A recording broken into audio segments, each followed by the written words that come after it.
अस्सलाम वालेकुम जी, मेरा नाम रिजवान अकरम है और आप मेरा यूट्यूब चैनल देख रहे हैं। अच्छा जी, ये शेख मुजीबुर रहमान पर ये दूसरी वीडियो है मेरी।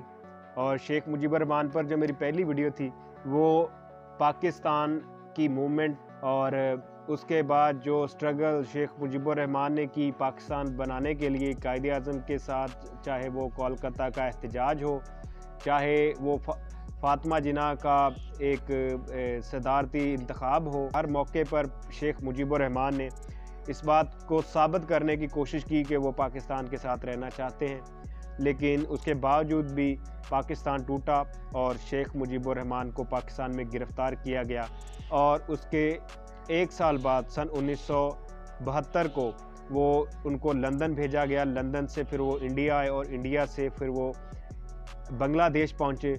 तो उनका इस्तकबाल करने के लिए 10 लाख से ज़ायद लोग एयरपोर्ट पर आए हुए थे। ये तो थी कहानी शेख मुजीबुर रहमान की हीरो वाली। इसके बाद जो शेख मुजीबुर रहमान की ज़िंदगी शुरू होती थी वो असल इम्तिहान वो था, क्योंकि शेख मुजीबुर रहमान ने ऐसे क्राइसिस पहले कभी नहीं देखे थे। ऐसे माहौल में या फिर इतनी टफ़ गवर्नमेंट, यानी कि उनको इस तरह का कभी मौका भी नहीं मिला था। यानी वो इन्हें उस दौर में, यानी कि अनएक्सपीरियंस कह लें इस मामले में, तो शेख मुजीबुर रहमान का कुछ ऐसा ही हाल था।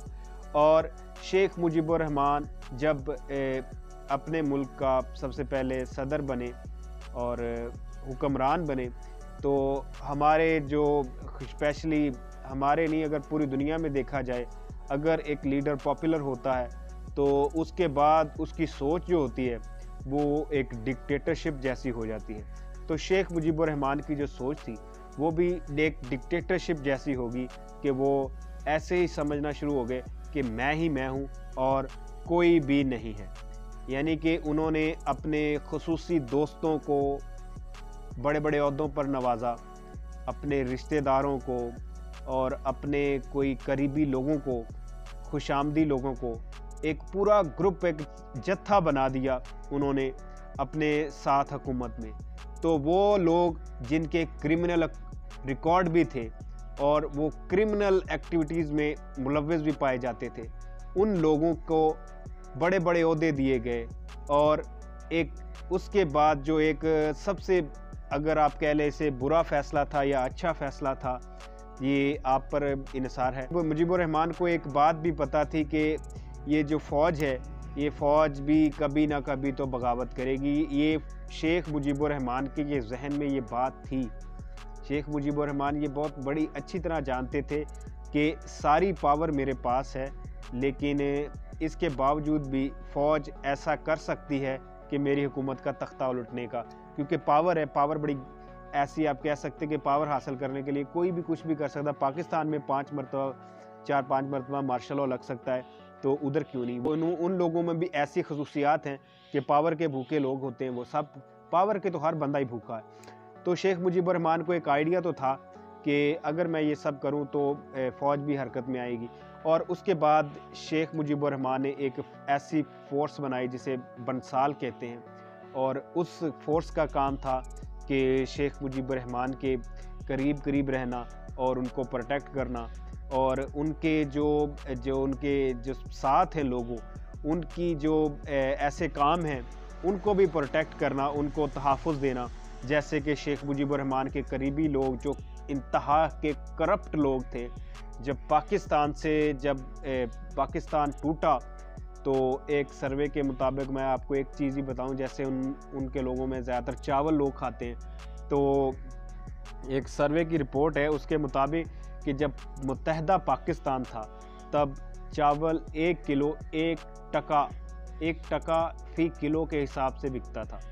जब शेख मुजीबुर रहमान की गवर्नमेंट आई और पाकिस्तान टूटा, तो वही चावल 5 से 6 टका में फ़ी किलो बिकना शुरू हो गया। तो ये एक करप्शन का लेवल था उनके लोगों में, और इतनी करप्शन बढ़ी हुई थी कि लोग परेशान हो चुके थे कि लोगों के एक जहन में आना ये शुरू हो चुका है, इससे तो अच्छा हम पाकिस्तान के साथ ही रहते तो ये हालात तो ना बनते। उसके बाद एक ऐसा अगर उधर सुनामी आया जिसकी वजह से 10 लाख से ज़ायद लोगों की मौत हो गई। तो उस दौरान एक इंटरव्यू भी बहुत मशहूर है शेख मुजीबुर रहमान का, जिसमें कि एक सहाफ़ी ने पूछा कि आपकी गवर्नमेंट में बैठे हुए लोग इतने करप्ट हैं और आपको इस चीज़ का मालूम नहीं। तो शेख मुजीबुर रहमान का ये जवाब था कि हमने जिद्दोजहद की है पाकिस्तान से आज़ादी हासिल करने के लिए, इन लोगों ने मुसीबतें झेली हैं, तो अगर ये करप्शन करते हैं तो इसमें क्या बुरा है। तो ऐसा उनका एक जवाब था। तो उसके बाद सबसे बड़ा मसला इससे मसला जो था वो फ़ौज को भी था कि फ़ौज भी यार ये कहती थी कि आखिर ऐसी कौन सी है कि फ़ौज के भी एक हिसाब के हाथ काट दिए थे शेख मुजीबुर रहमान ने, पावर सारी अपने। फिर आइन में तरमीम करके तमाम इख्तियारात शेख मुजीबुर रहमान के हाथ में भी आ चुके थे। अब वो एक हिसाब से वो सुप्रीम लीडर बन चुके थे।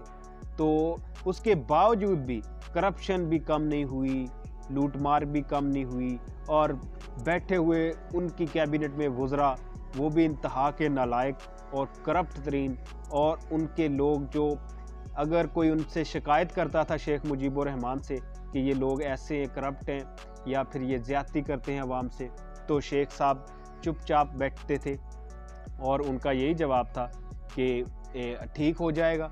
लेकिन हालात ठीक नहीं हुए। यानी कि अगर आप सोचें कि इतना गुस्सा था लोगों में, और ख़ास तौर पर फ़ौजी रैंक में बहुत ज़्यादा गुस्सा था। जिन फ़ौजियों ने शेख मुजीबुर रहमान पर हमला किया और पूरे ख़ानदान समेत शेख मुजीबुर रहमान को कत्ल किया, वो कोई बड़े रैंक के लोग नहीं थे, बड़े ऑफिसर नहीं थे। उनमें बड़े ऑफिसर की एक इन्वॉल्वमेंट शामिल हो सकती है, लेकिन बड़े नहीं थे वो मेजर रैंक के लोग थे, मेजर थे, और जिन्होंने ये सब कुछ किया। यानी कि आप हिसाब लगाएं कि एक हीरो और चंद ही साल में ज़ीरो बन गया। इसके पीछे यही वजूहात थी कि शेख मुजीबुर रहमान, उनकी तमाम ख़ानदान जिसमें छोटे बच्चे, औरतें और तमाम लोग जो उस वक्त उस घर में थे, तमाम के तमाम एक एक करके जिनको कत्ल किया गया।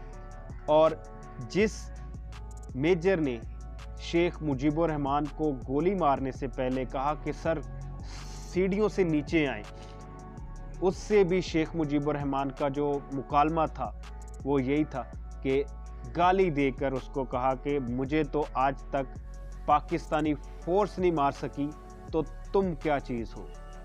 तो उनका ये कहना था कि उनके पीछे जो ऑफिसर खड़े हुए थे, उन्होंने फिर अपने ऑफिसर को कहा कि गोली चलाओ। यानी एक वक्त पर वो भी थोड़ा सा हिल गया था। आखिरकार वो एक बड़े कद का लीडर था, बहुत बड़ा लीडर था, उसने मुल्क आज़ाद करवाया था बकौल उनके।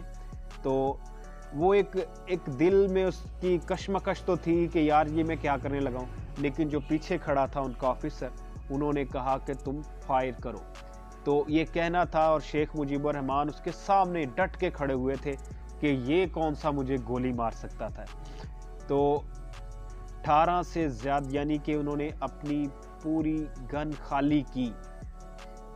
खाली की शेख मुजीबुर रहमान पर, और शेख मुजीबुर रहमान सीढ़ियों से गिरते हुए नीचे आए, और उनके साथ उनके पोते, उनके बेटे, उनकी बेटियां, बहू और छोटे बच्चे तमाम के तमाम कत्ल कर दिए। यानी कि आप सोच सकते हैं कि एक पूरा ख़ानदान, सिवाय 2 बहनों के जो उस वक्त यूरोप में थी, उनकी अगर वो होती तो ये हिसाब लगा कि आज अवामी पार्टी ना होती बांग्लादेश में, और अब बांग्लादेश में कोई शेख मुजीबुर रहमान का नाम लेने वाला भी ना होता। अगर वो ना बचती तो आज अवामी पार्टी का कोई लीडर भी ज़िंदा ना होता, और ना ही इसका नामो निशान होता।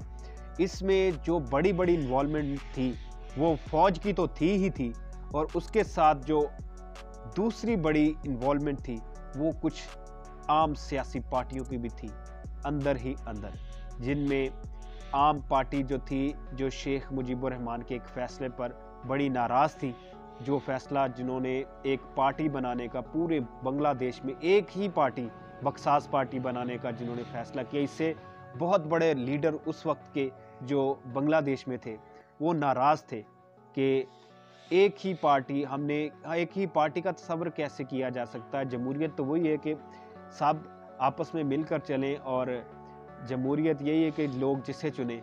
अब एक ही पार्टी के, यानी कि उस दौर में अगर देखा जाए तो करप्शन भी अरूज पर थी, बाकी पार्टियों को भी पता था कि यार इसके साथ करप्ट लोग हैं, उसके बावजूद भी शेख मुजीबुर रहमान ने ऐसा काम किया। ये दूसरी बड़ी वजह थी कि शेख मुजीबुर रहमान के ख़िलाफ़ इतनी बड़ी साजिश हुई। मैं इसे साजिश इसलिए कहता हूँ कि ये बहुत बड़ा सानहा था बांग्लादेश के लिए और पूरी दुनिया के लिए था, कि जिसमें कि छोटे बच्चे से लेकर बड़े बुज़ुर्ग, औरतें, बच्चे, सबको कत्ल कर दिया गया। तो एक बहुत बड़ा सानहा था, और यानी कि दिल दहला देने वाला सानहा। तो ये कुछ चंद वजूहात थी जो शेख मुजीबुर रहमान की इस तरह मौत का ज़िम्मेदार बनी। बताने का मकसद यही था कि जो लीडर बनता है तो पाकिस्तान, और पाकिस्तान ख़ास तौर पर इस खित्ते में, जो हमारा हिंद का खित्ता है, पाकिस्तान, इंडिया, बांग्लादेश, ऐसे खित्तों में लोग, अगर कोई भी बड़ा लीडर उठता है तो वो सोचता है कि अब मैं पूरी हुकूमत ही हड़प कर जाऊंगा, मैं पूरी पावर हासिल कर लूँ किसी तरीके से, और इस ज़िद में वो अपना और अपनी कौम का सबसे बड़ा नुकसान कर जाता है। Thanks for watching. अल्लाह हाफ़िज़।